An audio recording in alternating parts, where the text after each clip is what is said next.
cultural things with this movie, right? Okay, so like the rise and fall, like the high point and the low point simultaneously of 3D filmmaking, right?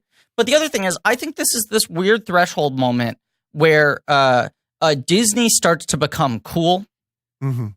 Disney had always been like nerdy or childish. Yeah, you're right. The sort of Kingdom Hearts moment where like Disney is a brand. Right. It's like you can buy like an edgy Lion King shirt now. Whereas like Disney's brand throughout my childhood was more like babies. Well, and it was also like parents know that they can trust Disney to entertain their child without being too fucking weird or political. It's going to be just a Disney movie and you're going to buy the white clamshell VHS. Exactly.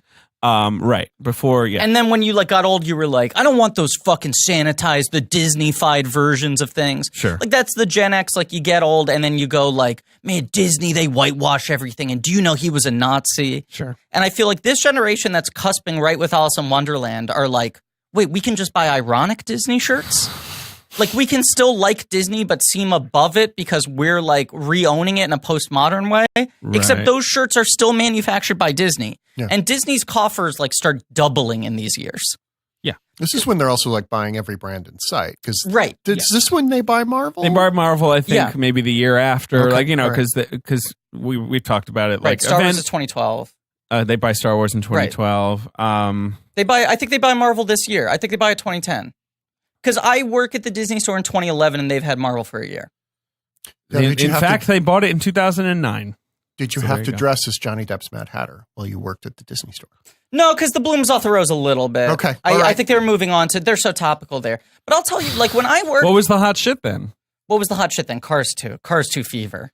You have no fever? It was more of a low. Kids could not stop talking about Siddeley the Spy Jet. Excuse me? Siddeley the Spy Jet? Are you having a stroke?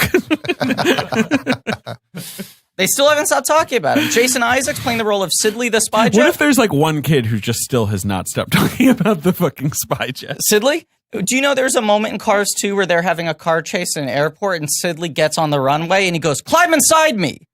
No, I didn't And know his that. ramp comes down and the cars drive inside his butt. And then there's a scene that takes place inside Siddeley. Well, he then becomes a location. He's a plane. Did you know this? I wasn't aware.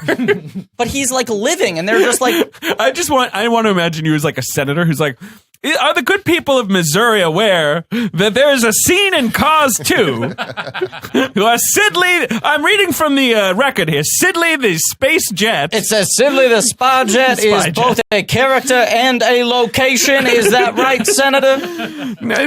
Just try to break this down. So this is also when Disney loses its old reputation and gains a reputation for weird, perverted shit going on in all its movies. Is that right? Right. Yeah, and because of the Spy Jet. Right. Yes.